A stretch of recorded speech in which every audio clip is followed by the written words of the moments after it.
Shabbir is the delivery manager at the Internet Sporting Group. He's going to be talking to us a bit about how to get started in the tech industry.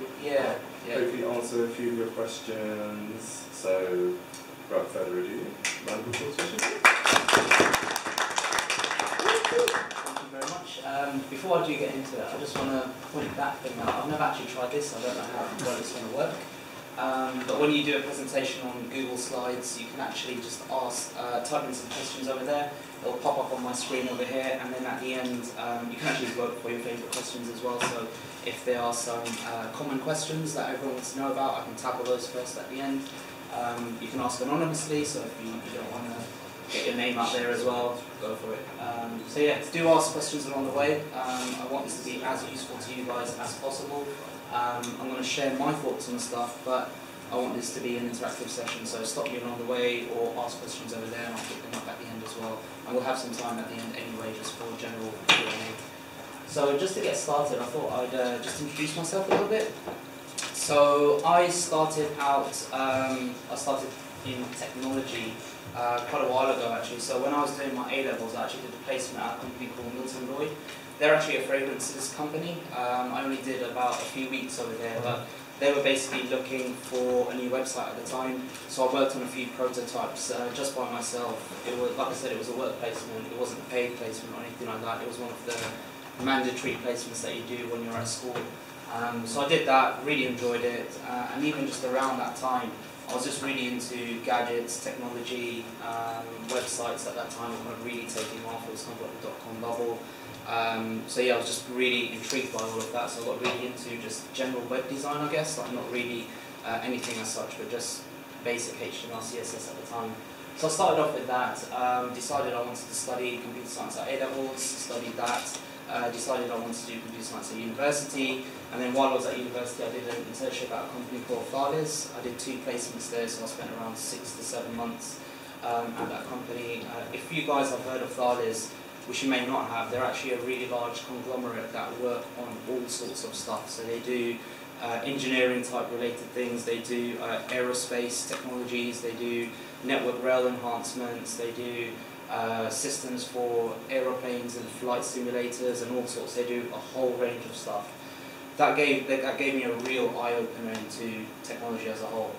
I didn't have a clue that technology was used so throughout our everyday lives that we didn't even have a clue like all these things were going on behind the scenes. I didn't have a clue that software was used to power so much of what we do on an everyday basis. Even stuff like train timings and stuff like that, it's all done behind the scenes by software. Maybe we thought that actually was all manually written down by a schedule by some person who's then kind of like checking all the times. Actually, a lot of that is done all by software behind the scenes. A lot of the kind of risk prevention stuff on network railways as well is done by software behind the scenes. And that was a real eye-opener for me while I was at university, and it just kind of clarified to me that is what I want to get into. I want to work on kind of challenging problems and really kind of work with technology as a whole. So that was a really good experience for me, and after I finished my degree in computer science, I joined a company called Rightmove, which some of you may have heard of. It's an online property portal. I think it's the largest property website in the UK. When I was there, which was now around 3 years ago when I finished there, they were serving around 20 million unique page views a month or something along those lines. And yeah, it was a really high traffic website, really interesting actually with the challenges that they faced just in the market, especially since it was so tied to the property market as well. It was really interesting how they use their software development stuff to deal with those kinds of challenges. So that was a real eye-opener for me. I actually started there as a software developer, as a full-stack software developer, so I worked on anything from styling side all the way through the kind of like Java tech stack that we had over there, all the way down to the databases. And I worked on all sorts of different solutions. I worked on user-facing software, and I worked on back-end software, which only our kind of customer account people used as well. So it gave me a good insight into how software is then delivered for different markets and different users as well. So that was a good experience for me. I then got really interested in agile processes and how teams run. So it was almost like a natural transition for me to kind of go into a bit of a team lead role over there.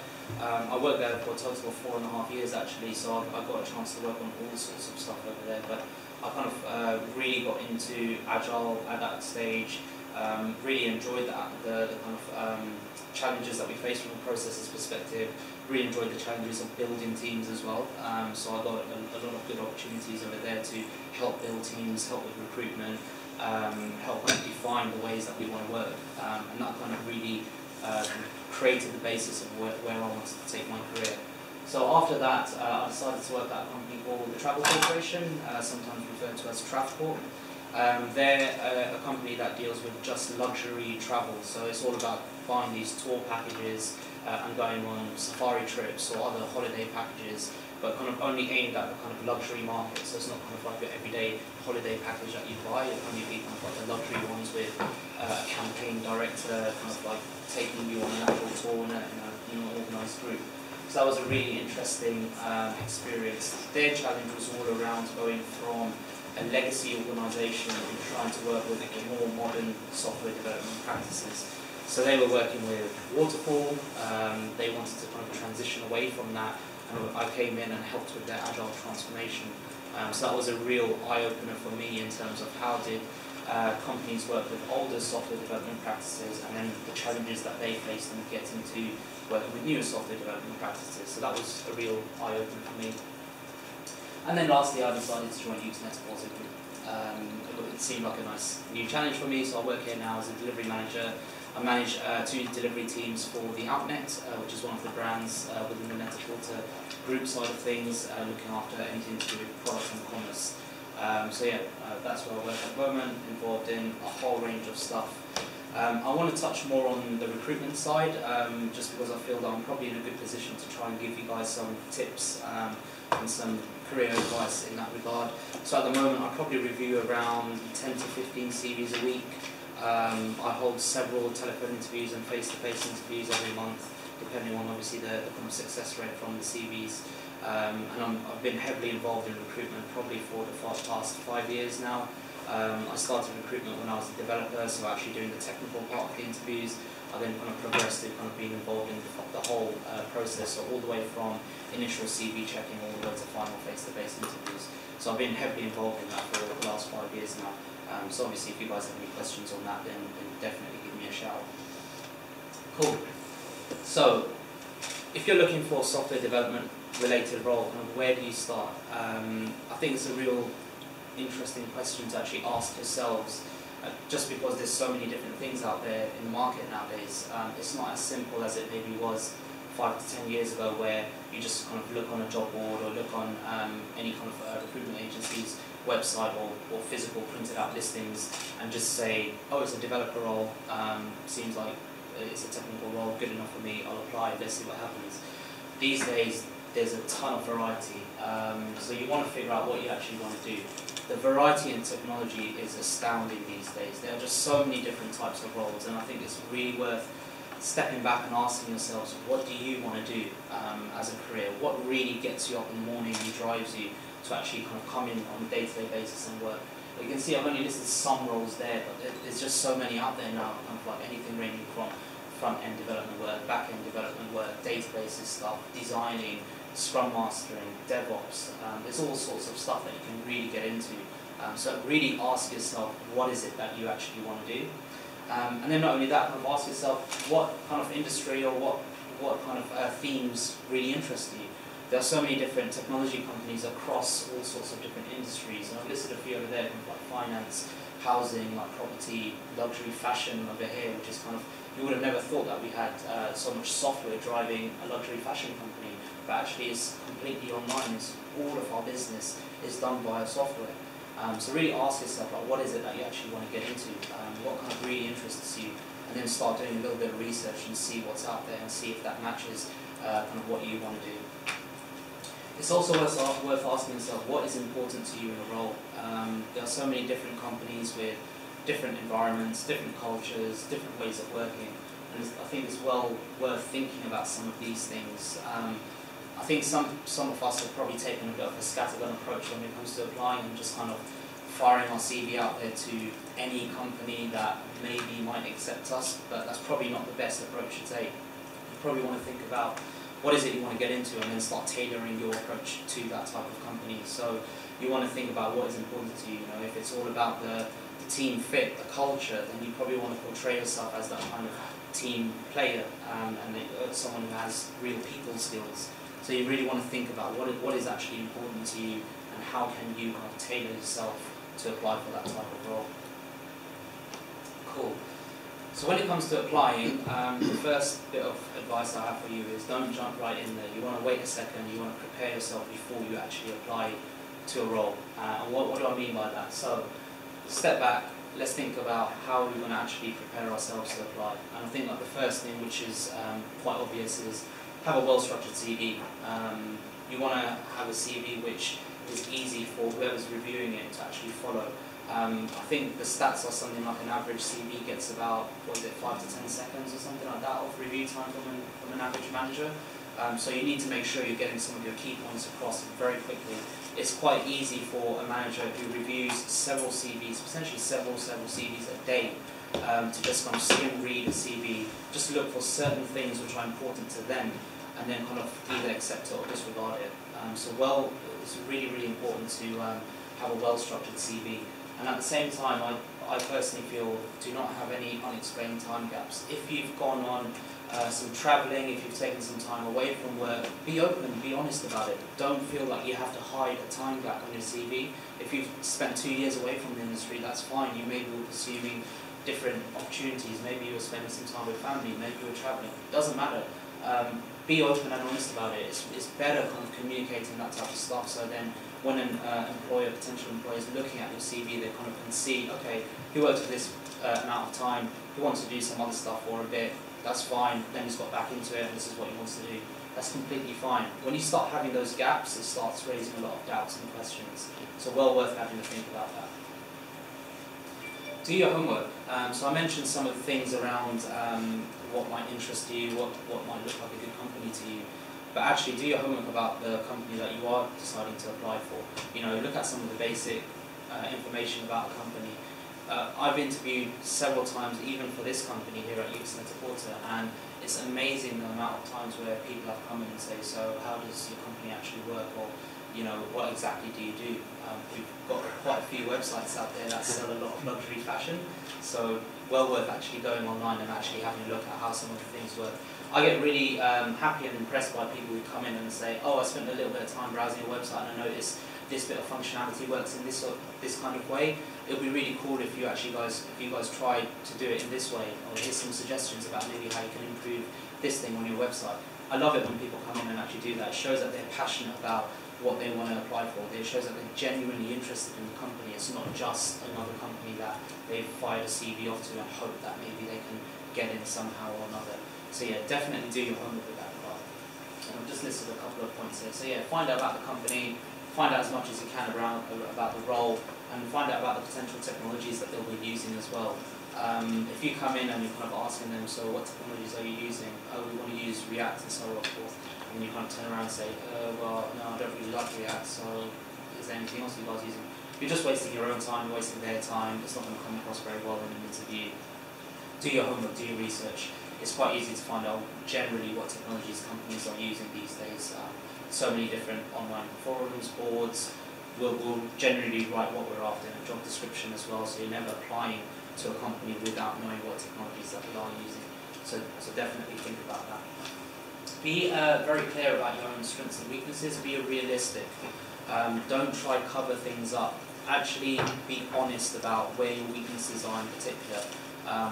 Don't try to waffle, and I'll get onto this in a little bit, but just be short, snappy, but don't try to go on too much about certain strengths and weaknesses that you have. If you're strong at stuff, make it clear, here's your examples, fantastic. If you're weak at stuff, accept that. Potentially, maybe you've got some ideas on how you can better yourself at those things, and actually be open about that. Maybe say, you know, I've not really had the opportunity to improve on these points, but if I was given the opportunity, these are the types of things that I'll do in order to improve myself. So for example, maybe you're not a strong communicator. Maybe you know that's something that you need to work at, but maybe you kind of need to take some extra courses for that or so on. Identify what your weaknesses are and actually have an action plan for how you can make those better. That will come across really good because it shows that you're very self-aware of where you are and what you need to do to improve yourself as well. And just lastly on this point, what does a company want in a candidate? I think it's easy for us as a candidate to go into a company and think, I can do this and that for the company, but what does the company actually want from a candidate? This is a really good question that I've had asked quite a few times now in interviews, when a candidate actually asks me, so if I come in, what will I actually be doing? And actually have a think about yourself, because you can then tailor yourself to fit the company better. If you have an idea of what the company actually wants, you can then kind of see if you can fit that. And at the same time, if you feel maybe that's not a good fit for you, then maybe that's not the right company for you, and that's fine as well. You want to work in a company where you're ultimately going to be happy, you know you can progress, you know you can learn, you know that you can grow. You don't want to come into a company where you work there for 3 months, maybe you've just gone past probation, and then you're already thinking, maybe this isn't the right fit for me, I'm not really progressing here, I'm not really learning anything new. What do I do now? Do I leave? That's going to look bad on my CV. What do I do? So you don't want to get into that situation in the first place, and you can prevent a lot of that just by doing a little bit of this homework. Cool. So yeah, mentioned a few kind of points there. So yeah, think about the tech skills, the collaboration skills, and team fit, like I mentioned a little bit earlier, and also just have a general positive attitude. I think it's nice when a candidate comes in and they're generally quite energetic, quite positive, they've got a good positive outlook on things, and they're just someone who feels that they can do something, not someone who thinks that, maybe I might just get along. They feel that they're able to solve problems and able to get things done. And yeah, a learning mindset is a really good one as well. Cool. Selling yourself. So I'm going to talk a little bit about a portfolio and kind of what that means on the next slide. But I think if you're really passionate about something, then you need to sell yourself on that thing that you are passionate about. Make it known. So demo stuff that you've worked on. Don't be afraid to actually even bring in your laptop into a face-to-face interview and say, hey, I worked on this cool stuff, I wouldn't mind showing it to you if you've got a few minutes. I actually did that when I interviewed at Rightmove. I worked on an iOS application all the way back then from university, and I demoed that during the interview, and that came across really well. They were actually really impressed that I was able to do a solo iOS project on my own. So actually don't be afraid. If you've worked on some cool stuff, you've got GitHub accounts and whatnot with actual demoable things, don't be afraid to show it. Talk about the technologies you're passionate about, and I think on this, don't be afraid to have opinions. If you have opinions about technologies, as long as you back it with some facts, it's all fine. If you feel that this technology isn't too great because of some reasons, if you're backing it up with some facts or you're backing it up with some experiences that you've had, that's perfectly fine. We actually like to hear people who have opinions on technology. We like to hear when someone comes in and say, I didn't like this thing, this particular JavaScript framework because it gave me this problem or X, Y, Z, it was really difficult to integrate with this or whatever. That actually shows that they've actually played around with something, they tried it, it didn't work for them, or it didn't work in that problem space, and they've actually done something about it. It's not they've just heard of the kind of gossip and rumour mill online that this technology isn't good, but never actually tried it. So actually have a play around with stuff and don't be afraid to give your opinions on technology. Cool. Building up your portfolio. So why should you build up a portfolio? I think it proves that you are technically capable. If you've got some stuff to demo and to show, then it shows that you can do the job that the company is asking of you. It shows you're passionate about technology as a whole, and obviously companies love that. They really want passionate people who can come in, they can just solve problems, get on with stuff, and just help solve good problems really. It shows that you take initiative, and that's again what companies want to see. They want people to just come in and actually just crack on with problems and get stuff done. And how do you build your portfolio? These days there are so many different tools out there. You can obviously have your online repositories, GitHub, Bitbucket, and so on. Blogs are a really good way of actually giving your opinions on stuff and voicing them. Articles on platforms like Medium are also a really good way of doing that. Stack Overflow, if you're really involved in the technical community and answering questions, that's always a really good thing to show as well. And then the obvious ones kind of like LinkedIn, which is kind of like an electronic CV almost.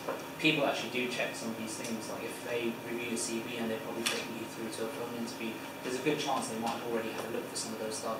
And if they can't find anything, they might prefer a candidate who has some of that stuff over you. So have a think about that, and how you can kind of like demo some of this stuff and build up a little bit of a portfolio for yourselves. Cool. When it comes to applying, I think I've only got one major thing over here. Be open and honest. Do not try to waffle. Like, I can tell when someone is blagging or waffling or just trying to get around something. It is incredibly obvious. Most of the people that do face-to-face interviews, they've been doing them for a number of years. Think about the amount of candidates that they've interviewed. They've probably interviewed hundreds of candidates by then. They know when someone doesn't know the answer. As soon as you start talking, they can suss you out. They might let you carry on talking, but they'll know you don't know the answer and you're just going to drag your way through it. So actually have a think about what to say in those scenarios. In my advice is, be honest. If you don't know something, tell them you don't know that. If you want to try have an educated guess at something, tell them you are having an educated guess because you don't know how XYZ actually works. Be honest about that. There is no shame in doing that. At the end of the day, we're all human, and team managers know that people who understand where their weaknesses are probably better fits for their teams because they can help work on those things rather than just trying to gloss it up. So actually have a think about that, and make sure you're not blagging or waffling during an interview. From my own experience, it is very obvious when someone does that. Cool. That's what I want to talk about in terms of applying and trying to get into a career in tech. I then want to share about what is it actually like having a career in software development. Just because I gather that there are a few people here who haven't they're looking to get into software development, but maybe they're not sure around what a career is like in that regard and what it involves and so on. And I think I've just got a few points here. So I think if you really enjoy creative problem solving, if you really enjoy challenges, and if you really enjoy kind of landscapes that are constantly changing with new things always on the horizon, then this is a really good kind of industry for you. Like technology as a whole is probably a really good career choice. And let me elaborate on some of those points. So a lot of the challenges that we face in software development are quite unique when you compare it to other industries and markets. So if you think about typical finance or insurance-related markets away from technology, the kind of problems that they solve are fairly stagnant. They've been solving very similar problems for the last hundreds of years. They do things in a very similar way. Yes, some things have become a bit more modern since then, but the underlying problems that they're solving are very, very similar. In technology, we're always solving problems which are new and changing all the time. We're trying to tap into new markets with new technologies. There are new devices coming on the market all the time. There are new applications for technology that they're used in all sorts of ways these days that people would have never imagined in the past 5 years, even in the past couple of years. No one would have ever imagined mobile devices to have grown the amount that they have. We're always working on different and new challenges that are always evolving and changing. If that's something that really interests you, then I strongly recommend trying to pursue a career in technology, just because that is what you'll get. And even on a day-to-day basis, just working on software development in particular, I started a career working mainly with Java systems, and then I went on to just kind of plain JavaScript, started doing a bit of jQuery all the way back then. And if you look at where technology is now, you've got so many different front-end frameworks. It's almost evolving constantly. You've got new frameworks coming up, every year, and things are changing all the time. It's a rapid industry, and it's an industry where you need to keep learning. You need to keep kind of adapting. If that's something that really kind of interests you and that you kind of get a thrill out of that, then tech is probably the right career to pursue. Cool. And just the last thing on that is, there's not always one way to solve a problem, which is something which is really, really interesting in technology. I think if you kind of compare that to some of the industries that I mentioned before, usually there's one right way of doing things and there are a whole bunch of wrong way of doing things. With technology, that's not the case. You can solve the same problem in a number of ways, and that's what's so great about it. That's what makes working in teams so interesting and so fun. The fact that you can work in a team and different people can have different opinions, but all of them can be right. That's amazing that you can actually solve problems with so many different approaches, and you can learn from each of those approaches. And just by having some of those team discussions, it means that you can learn all sorts of new things that in other industries and sectors maybe you wouldn't. Maybe it's always just, this is the right answer, that's it, get on with it. You don't really get that in technology, which is really, really interesting. I find that really fascinating myself. Cool. And what does a typical day look like as a software developer? Maybe you're wondering, if I were to get a job or come into a company such as Usenet Supporter Group, for example, what would I actually be doing on a day-to-day basis? You know, so typically in an agile software development environment, just because that is typically what a lot of companies are working with at the moment, you kind of regroup as a team every morning at a time where everyone's in, and that's usually just a kind of like 10 to 15 minute short stand-up meeting. A lot of you guys may have already worked with those things, a lot of you guys may have at least heard of them. It's basically a chance for the whole team to kind of see what's going on, where are we at. Each member of the team can give a short update on some of the things that they did the previous day and what they're planning on doing for that day. And it's a really good way of just making sure that you're all on the same page, you're all kind of seeing a little bit of progress with the work that you're working on. And then after that, a developer is kind of free to just go and solve problems. They kind of really just get into doing the development and crack on with the day-to-day coding. At Usenet Supporter Group, we do a lot of paired programming, which means a lot of developers sit together, and I've seen a few of you guys doing that earlier today as well, where you actually sit together and try to solve problems. The name implies that it's just two people sitting at a desk, but we do it in all sorts of different ways. I've seen people, you know, like 4 or 5 people crowded around the desk actually discussing technical problems, trying out prototypes, and then kind of like then dispersing and cracking on with different individual parts of that problem themselves. So a typical day just involves solving problems, constantly learning from each other, because we're always involved in those technical discussions. I think maybe there was a stigma 5 to 10 years ago where a software developer is someone who just comes in, they just sit at their desk, just look at a computer screen and they're just typing out code all the time. That is certainly not where software development is heading. I think software development is probably one of the most collaborative careers that you could probably get into nowadays. It involves so much collaboration with not just other technical people, but software developers are working closer and closer with business people to actually crack some of the most difficult challenges that industries face. So it's a really interesting career to actually get into. It's not just a career where you're sitting at the table just bashing out code all day long. It's very different from that now, and that's definitely where software development is going. Cool. That's all I wanted to talk about. Were there any questions? There was one question that popped up over there. Sup.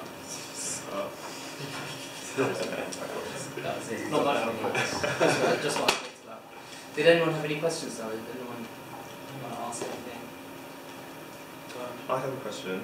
So, what advice would you give someone who doesn't necessarily have a computer science background or is considering doing computer science or an apprenticeship or something like that?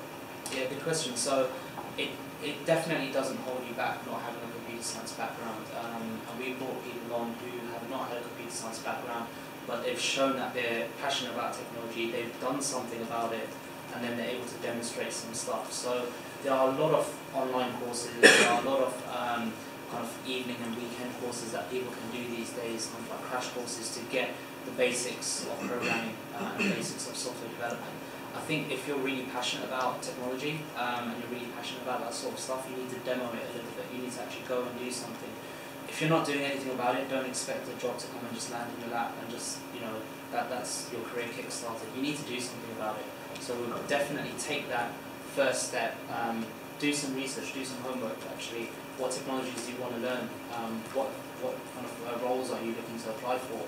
Do you want to do more front-end development? Do you want to do more back-end development? Are you more interested in databases? Do kind of like DevOps type things interest you more?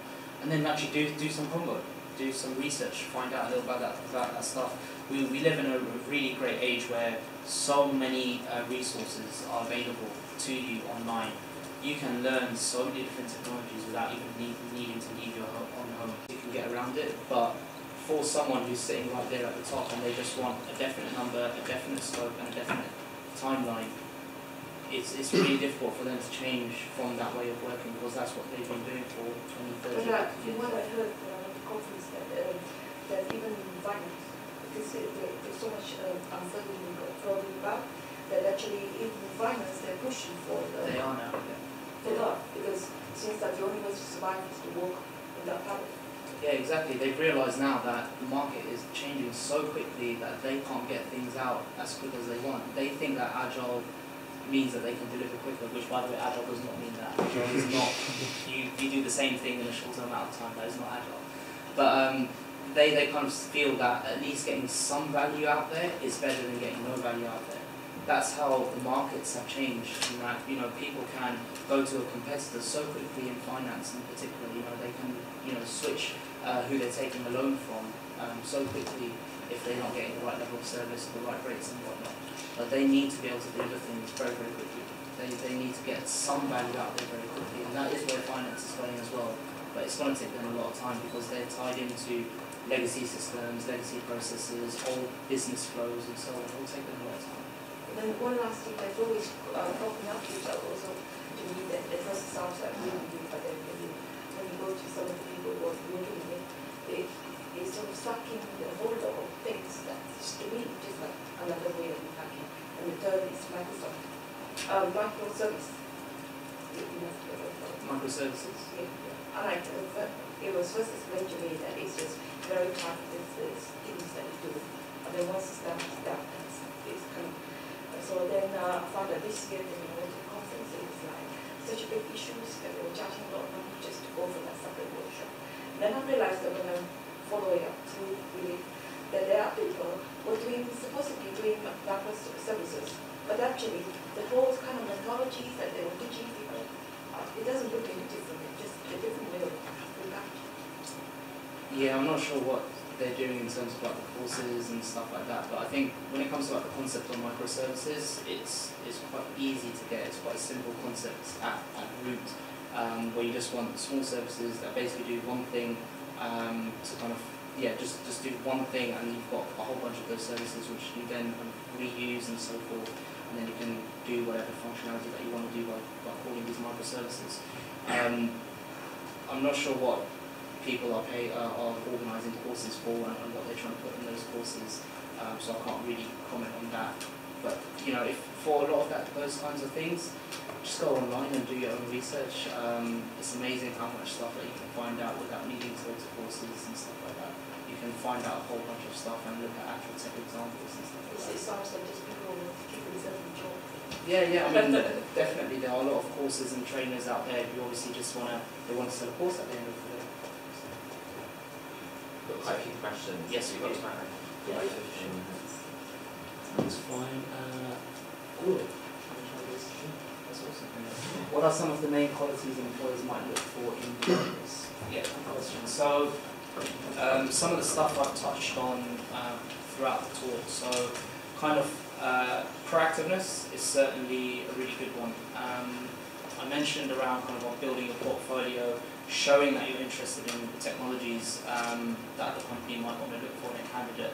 They really love it if a candidate can actually talk about technologies that the company are working with, are passionate about the technologies, can give opinions about it, can back it up with facts at the same time.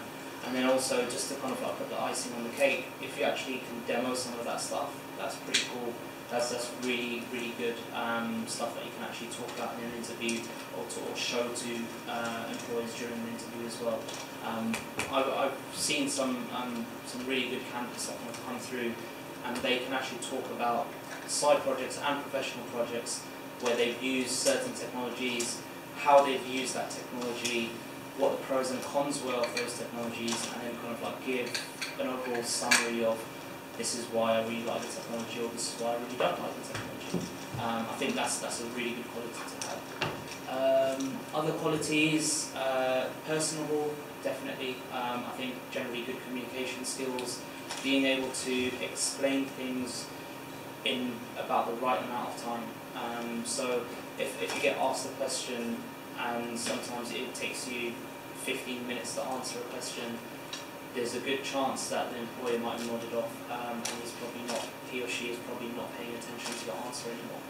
You want to make sure your answers are just about the right time, maybe a couple of minutes or so, you get the key points across and you kind of stop talking when you need to.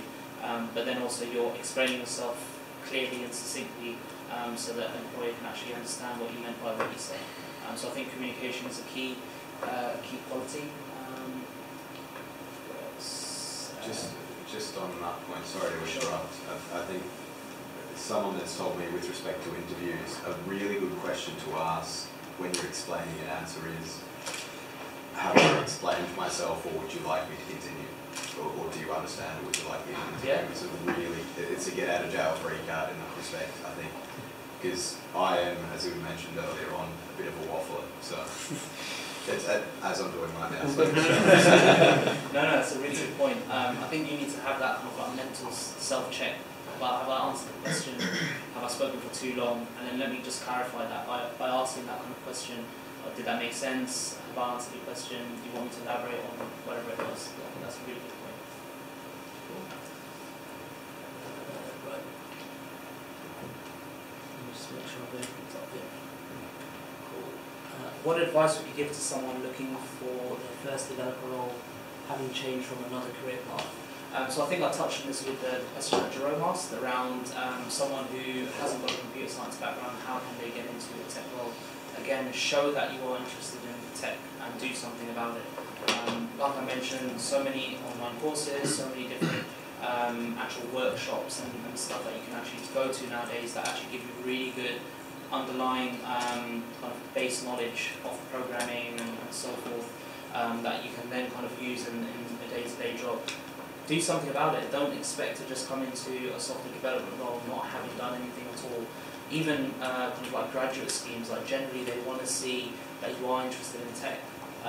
Yes, graduate schemes usually apply for computer science students, but if you can show that actually you're really interested in tech, this is what you've done about it, then you've got a much better chance. If you just want to suddenly come into a role and expect to learn everything on the job, that's probably not going to happen. A company usually is not willing to take that type of risk on a candidate.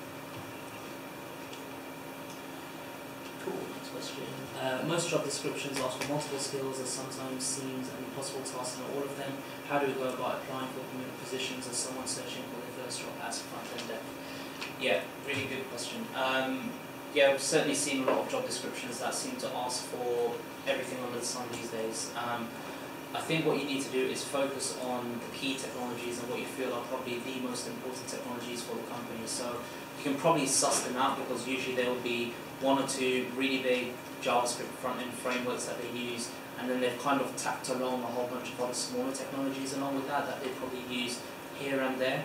If you focus really well on the key technologies that they use, and then probably just at least know what the other technologies are, you're in a much better place. Don't think that by a company listing all of those technologies, they expect candidates to be experts at all of them, because they really don't.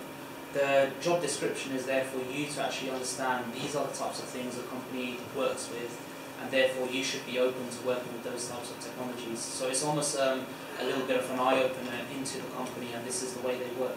So don't expect you to actually have to come in knowing everything that is listed on the job description. Having an awareness is the right approach, and then knowing the key technologies that they use really well is what you want to do. So that's kind of how you want to focus on that. Do give me a shout if I'm not answering the questions or you want to hear anything else as well. What are the pros and cons of working in a big company versus a small company? I've actually done a talk on this. I don't know if you knew that. It's a really interesting topic as well. So. I actually had, so I said I worked for Rightmove, but I actually worked for a bit of a startup within Rightmove known as Rightmove Overseas at the time, and that's obviously grown quite a lot. So I've had really good experience of working in what I would deem as a small company versus working in some of the other larger companies that I mentioned earlier. There are tons of pros and cons, but I'll try to touch on some of the key ones very quickly for both the big company and small company. So I think with a big company, you obviously get exposure to a lot of different things. You can work with more people, you can try to learn from other people, and then you can kind of try to fit in where you feel you can add the most value or you can learn the most. At the same time, it's really easy for you to kind of get lost in a big company. You might not always have the same level of support as you would do in a smaller company, just because there's so much stuff going on, people are busy with so many different things, business is generally quite busy. So sometimes it's easy to get a little bit lost working for a bigger company, especially if you're not used to that environment. So well worth thinking about that. As for a smaller company, you can actually be hands-on with loads of different things. So I mentioned at Rightmove Overseas, I was actually able to get involved in SEO, the full stack of the development stuff. I was doing a bit of business analyst at one time. I was involved in technical architecture. I was involved more with business processes and maybe actually how we can make some more money from a business perspective. Just because I worked in a smaller company, it meant that I can actually just take the initiative and just try to add value wherever you can. If you think about it, a smaller company, they want to achieve the same things a bigger company does, they just haven't got the manpower to do it. So if you're someone who is really looking at getting involved in all sorts of stuff and you've got that initiative in you to actually do that, then a small company might be really good. At the same time, you have to understand that sometimes in terms of progression, a small company may not be the best place for that. It's a great place to get a whole bunch of experience and a whole bunch of skills under your belt. But then just because it's a small company, maybe they haven't got the same hierarchical structure that you might be wanting. If that isn't a concern, then it doesn't matter. But some people want that kind of sense of progression. They want to go from junior to mid-level to senior. They might not have that. They might have a very flat structure, and that might get reflected in salaries even as well. So it's well worth thinking about that. Cool. Next question. Would you hire a candidate with less experience than another, but more passionate about the company and technologies they use? Yes. That's my short answer to that. Yes, I would. Quite often, if I feel someone's a better team fit, they can get along with the people in the team a lot better than someone with more experience, I would probably hire them over the person with more experience or more technical knowledge. Just because I know that them working with the people on the team means that as a team we can be a lot more productive.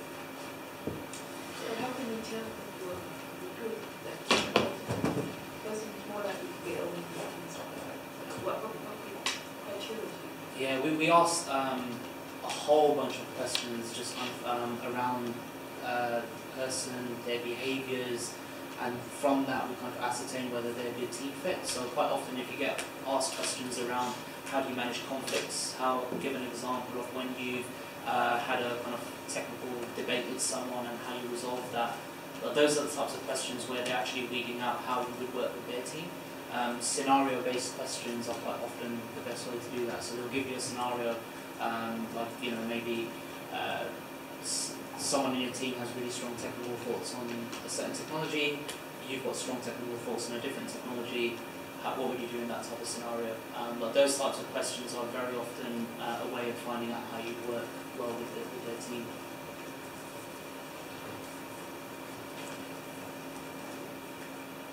How do you manage information overload for all the frameworks and programming languages out there? Sometimes it feels like I'm forgetting things and more. Yeah, I think this comes back to trying to focus on the key technologies, the key frameworks, or the key kind of languages, or whatever it is that you want to work with. It's so easy to get lost out there these days. It's well worth keeping an eye on the market just to see where is technology heading towards. If you probably asked someone 5 years ago, they might have said, JavaScript, jQuery. Asked them 3 years ago, maybe they said Angular. Asked them now, they'll say React.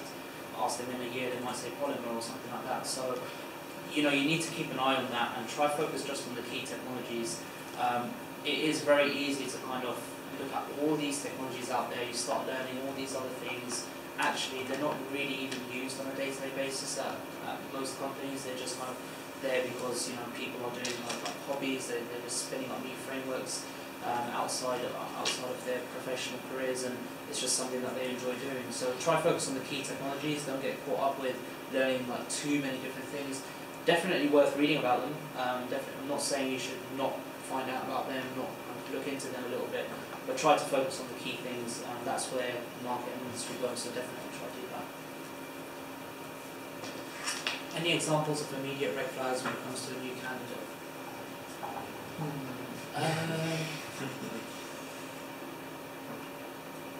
Quite often, it's easy to see when it comes to team fit. And what I mean by that is, if someone is not willing to compromise with the way they work, quite often that means they're probably not going to be the best team fit. We like people who are open to other people's opinions as well as able to give their own opinions. And I think for me, if it looks like someone is going to cause conflict within a team because they're not willing to sit down and discuss things with their team members like an adult, then that's probably an immediate red flag for me. If it's going to compromise the kind of good team culture and the team spirit that we've built up over here, then that would be an immediate red flag for me, definitely. from a tech perspective, I think we always have technical parts to our interviews, so we always have some sort of technical exercise, whether it's an offline test that you do at home or whether it's a technical exercise that you do in the face-to-face. Quite often that's done by some of our devs, so they can kind of weed out any red flags from there. And quite often it's more around the approach. A lot of the feedback that I hear from the devs who do the tech side of things, it's more around the way they approach problem solving rather than what they've actually done. And that's what puts devs off. If people have just gone down the wrong route, and then even during a technical exercise, the devs are sitting there kind of giving subtle hints that we thought about this, have you done that, and then that gets ignored. That's quite often a red flag to devs. Can I add another one? Sure. Lies. Lies. Yeah, like I said, it's easy to tell when someone is blagging or waffling. How much do you really need to know when starting out in the field? Is it about knowledge or someone who shows passion and enthusiasm? Yeah, I think with the grad scheme, we've got grad scheme in the corner, sorry to shout you out, but that's what we look for actually. Grads are probably like the junior level that we generally hire. We then hire some other juniors around that, but usually we hire grads every year. We always look for people who have the right approach rather than technical knowledge, and we expect them to learn on the job. We try to help as much as possible with that, so they sit in teams, they sit with the developers kind of mentor them, they get paired up. We provide quite a lot of support here actually, so they have like a buddy on the team, a rotation manager, they've got a program manager for the whole grad program as well, so we give them ample support to make sure that they are constantly learning, growing.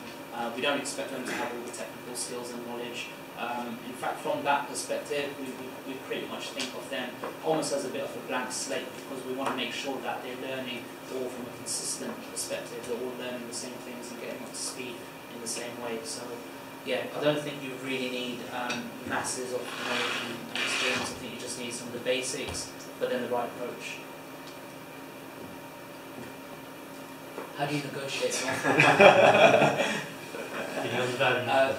Do you mean... Is this him asking for a pay rise? Yeah. No, this is more like, so you apply for a role, yeah, and you get given an offer, but maybe you want a high salary, or you want a slightly more senior position, or maybe you're already in a team and you want to negotiate your salary. You're like, oh, I'm not getting paid enough. yes. This is not talking from experience, it's just a general question. You want to take these tips back. It's a valid question though. It's a very valid Whenever question. you go for a job, asking for salary, knowing which level that is much worth is not easy. Yeah, I think you need to make sure that you're worth it. You need to be able to sell yourself and make a company feel that what you're asking for is the right level. It's easy to actually go out there on the market and see, oh, there are all these vacancies and this is how much they're paying, therefore I'm worth the same amount. But you need to prove that as well. So firstly, you need to make sure you come across really well in the interviews and stuff like that. Or if you're already at a company, you need to make sure that you've done the right things. Usually most companies have competency frameworks, so you can actually kind of review yourself against that to see, are you progressing, are you heading in the right direction, have you done the right things in order to push yourself to come to the next level. When it comes to an actual offer, you're well in your right to actually negotiate an offer. Don't think that when a company has given you an offer, you have to accept that or decline that. You can turn around and definitely say, actually I want a bit more than that because I feel that this is my value on the market. But what about a lot of time? This is not just something that we do. But it happens to a lot of people that do. And they ask you, how much do you think you think of? They'll ask you something like that. You know? And if you ask too much, then it could be, if you ask too little, then it's also sometimes it could even work against you. You need to do a bit of homework in that regard. So you do need to see, okay, this is what market rates are, because quite often companies will be paying around market rates. They might try to be a bit more competitive, just because maybe their budgets are a bit tighter, or maybe they want to stay below budget for whatever reason. But you need to stick to your guns at the same time. If they've given you an offer, remember that means the company does want you. So you're already in a good position. After that, you need to make sure that what you're asking for is probably quite realistic. It's hard to say without an actual example of someone and the kind of skills they've got in order to sell themselves, but I think in general you probably want to look at the market, see what kind of rates are going there for the role that you're doing. If you feel that you're getting an offer which is kind of below that, then make sure you're stating your case. This is why you want whatever it is. And likewise, if you're already working at a company, the same applies. I kind of say, this is the market rate for kind of what I do.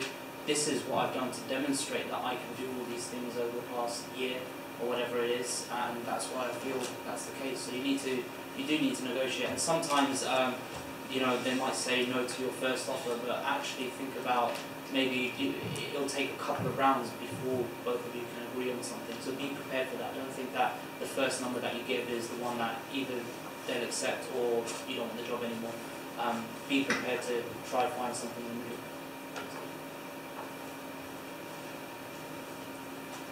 Cool. What if you cannot explain any gaps in your CV? Well, there must be a reason, right? There must be a reason why you have a gap in the CV. So be prepared to say what that reason is. If you know, even if it's something along the lines of, you know, you weren't able to find a role but you were actively job hunting, that is a valid thing to say. What I would say on that though is, rather than just sitting at home watching TV hoping a role falls in your lap, I'd hope that you would have actually proactively been doing something to make sure that, you know, your skills are getting better, they're not getting rusty. So if you're, you know, unemployed at home for a few months because unfortunately you can't find a role, I'm hoping that you can actually turn around and say, well, actually look at my GitHub projects, because I'll be working with these things in my free time so that I'm not just sitting there, kind of my skills aren't getting stagnant, and I am trying to keep up to date with what's going on in the market. So. Cool. Title of the talk suggested some new opportunities coming up. What would you like to expand on them? Actually, it was Jerome's idea for the title of the talk, New Year, New Opportunities, just because the New Year is usually a time where people are looking for new jobs, and I thought it would be quite good in having a talk around what you can do to apply and how you go about that. In terms of new opportunities, we've got tons of vacancies at Youth and Supporter Group. Be sure to go on the careers website and check them out. So there are loads of vacancies here. So we're expanding heavily. So, yeah. Do you do work placements here? Sorry? Do you do work placements here? I don't think we do actually. We go straight to graduate schemes, don't we? Yeah, so in the tech department, I think we only have a graduate scheme, which you're traditionally supposed to apply for like after you finish university. But I think with other departments, we do have like internship roles, but it won't be tech, so it might not be what you're looking for.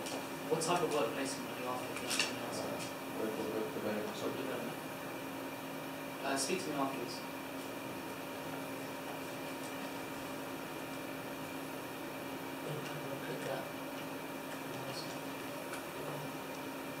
Also, if you'd like me to refer you for a job. You mentioned a move in front-end dev to working much closer with people from a business background. How would you advise someone looking to move in the other direction, new roles between dev and business? To whoever asked this, do you mean moving? Yeah, sorry, I typed it on my phone, and my phone's antiquated and sort of, well, it's antique, so I couldn't.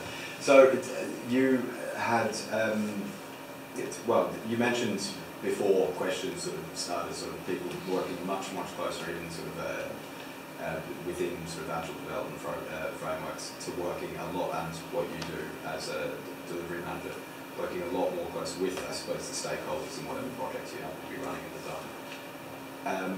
But what I've seen in a lot of places I've worked in, and even sort of jobs and roles that I'm applying for, there seems to be a kind of a gap between the product that's actually being sold and the development of it. So there's a knowledge gap and a kind of you can't, for example, explain why your server-side processes aren't working and what impact that's going to have and how long it's going to take to someone working in finance. Because first of all, it's two completely different fields, and second, they're just not going to understand what the problems are, what you face, and why it might be worth doing. So, I mean, I suppose the question is, do you see any roles, or do you see a need for someone as an interim, who understands a little of both, but enough of both to be able to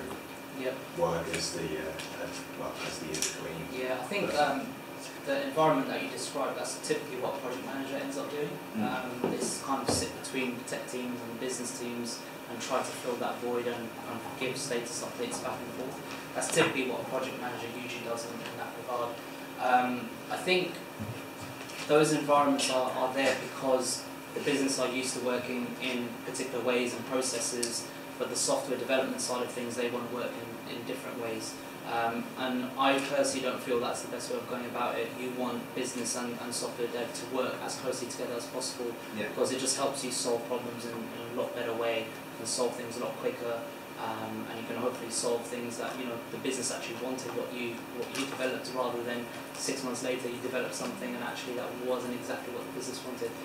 In terms of actual roles, I think like those kinds of setups are somewhat legacy. That's certainly not where software development wants to head towards. But at the same time, there are loads and loads of companies that have that kind of setup, and I think that's typically a project manager type role that sits there. I think some companies will actually say agile delivery manager, which is kind of a fancy way of saying project manager, but working with the software development team, but then you're basically doing status reports back to business. So maybe that's the sort of role that you want to look into. Yeah, of course. And just a quick side note with respect, you mentioned finance and kind of antiquated project developments in the financial industry. Have a look at high frequency trading and the impact that has had on finance and how that has drastically changed sort of financial markets and markets in general. Yes, because they've had to. They can't survive working with their own processes, so that they've had to change. Well, I mean, like the change itself was to make money off the uncertainty within the trades going on. It was really, really interesting. If anyone is at all interested in it, Flash Wars by Michael Dawson is a very good read. And that's me done, sorry.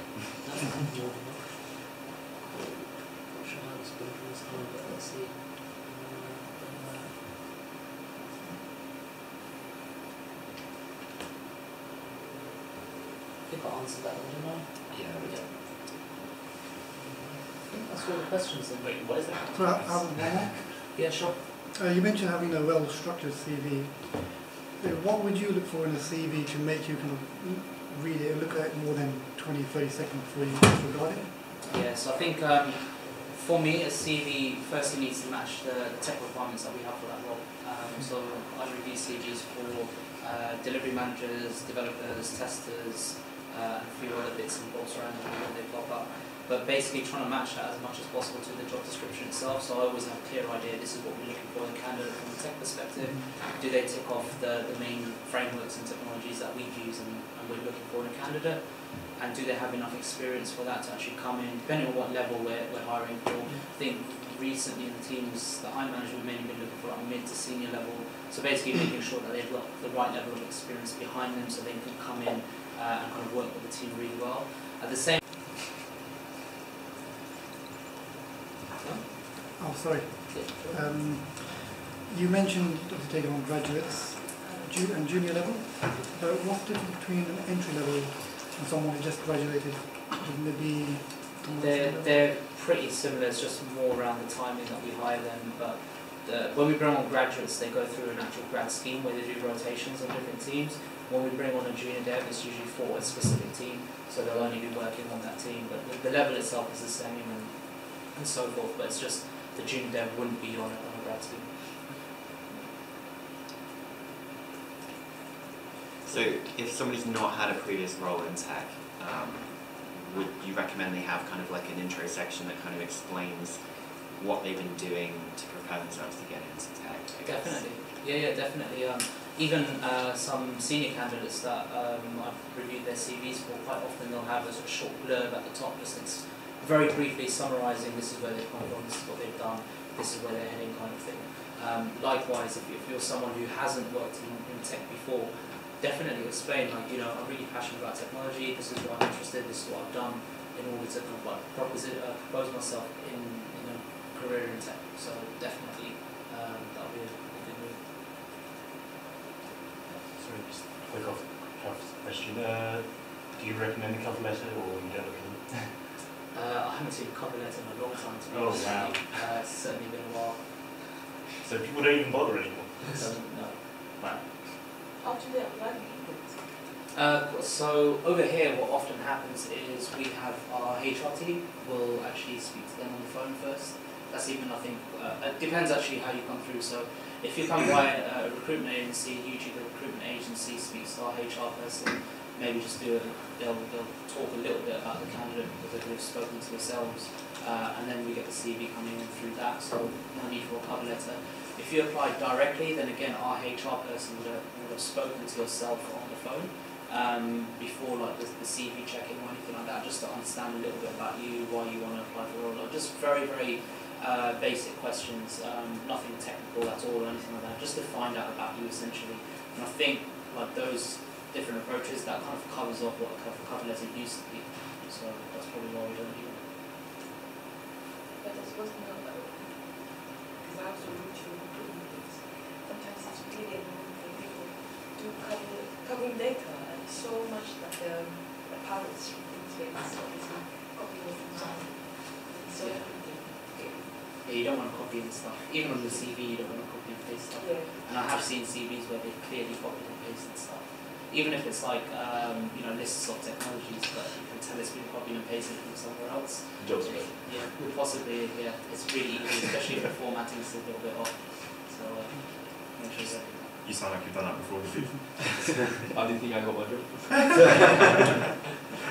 By format. Exactly. Were there any other questions? I think that was all of them.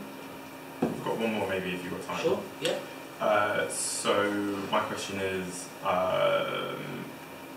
how would the interview process for a grad scheme differ for an interview process for just like a standard junior role? Depends on the company, but obviously I can explain how we do it here at Youth Supporter Group. So it's quite different from other companies that I've worked at. A grad scheme over here involves, I think there's a short telephone interview right at the beginning, usually with a member of HR, just to kind of find out a little bit about you, why you want to apply to the grad scheme, what you've done in tech kind of thing. And then after that, there's a little bit of a CV check, and then we invite you in for, I think it's a one-day assessment centre. Is it one day, right? Yeah. So it's a one-day assessment centre, but it's pretty full on. So literally there are 4 different aspects to that day, ranging from group exercise, technical exercise, face-to-face interview, and something else. I can't remember what now. But you do all of that in one day, and you come in as in a pool of candidates. I think we usually do around 10 to 15 per day. Over here we have 4 days at least of them, I think 4 or 6 days of them. So we have quite a lot of candidates that come in, and it's a full-on day that we then kind of go through with each candidate. We assess them on various different criteria. So that's the kind of recruitment process. There is no other parts of that. We cover everything off in that one day for the candidate. For anyone else applying, the general process, and it might vary depending on what team you're applying for and how the manager on that team defines what the process is, but it's usually a CV check at the beginning, a telephone interview if you're going to get through that CV check round, and after the telephone interview there might be an offline test for you to do, or it's kind of like a front-end exercise depending on if you're applying to front-end, back-end. I look after front-end development teams, so there's a front-end exercise to do. And then we bring you in for a face-to-face, which involves a technical aspect to it, kind of like sit there with a couple of our developers just discussing what you did on the offline test, and then they ask you some more general tech questions, and then a 1 hour kind of competency-based interview, so trying to find out more about you, more around the team fit stuff that I mentioned earlier, and so forth. So that's the process there.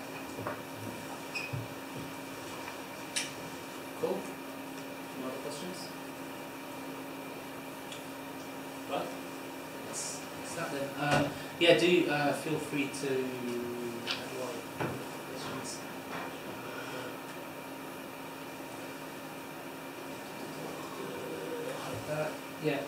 If you've got any other questions that you actually wanted to ask me, you can contact me on Twitter or drop me an email. I'm more than happy to answer any other questions that you might have. Cool.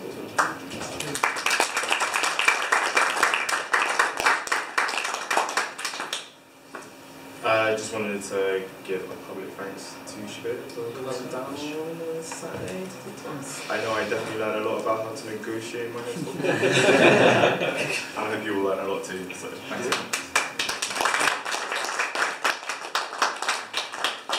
There's a little bit of pizza, if anyone's hungry. Just outside here today, so yeah, I know you're all probably hungry and different, so help yourself. Yeah. Did you see the Black Mirror episode? No, I haven't. If you haven't already, that's probably the short. Oh, well. So this is your go-to channel, the Black Mirror. This is the third. Yeah, the Black Mirror episode about it is pretty. Start with that. Yeah, because start with any reserve.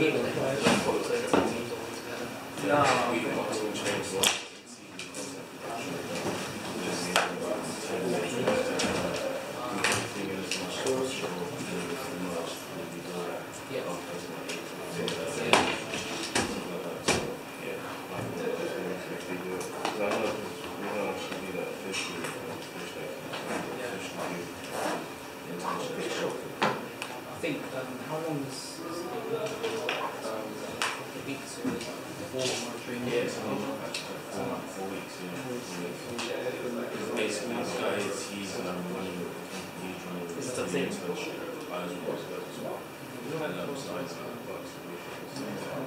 basically 4 weeks, you sit down, shadow,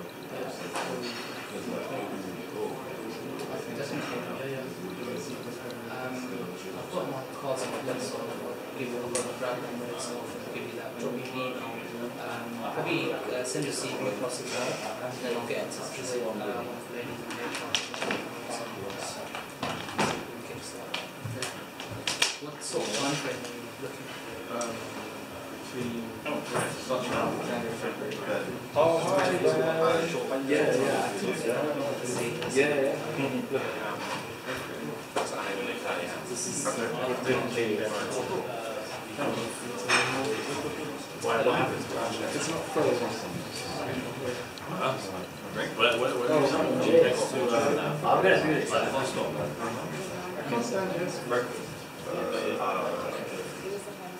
Okay, yeah, go to the second floor and then it's like a glass.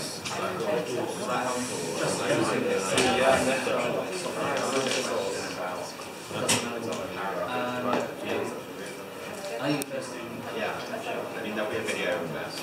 Yeah, definitely.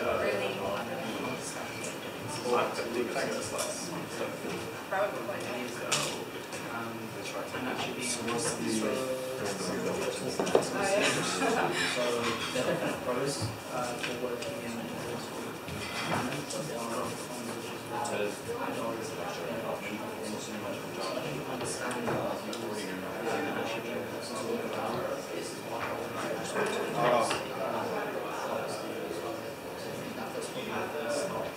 Have you written the manifesto itself?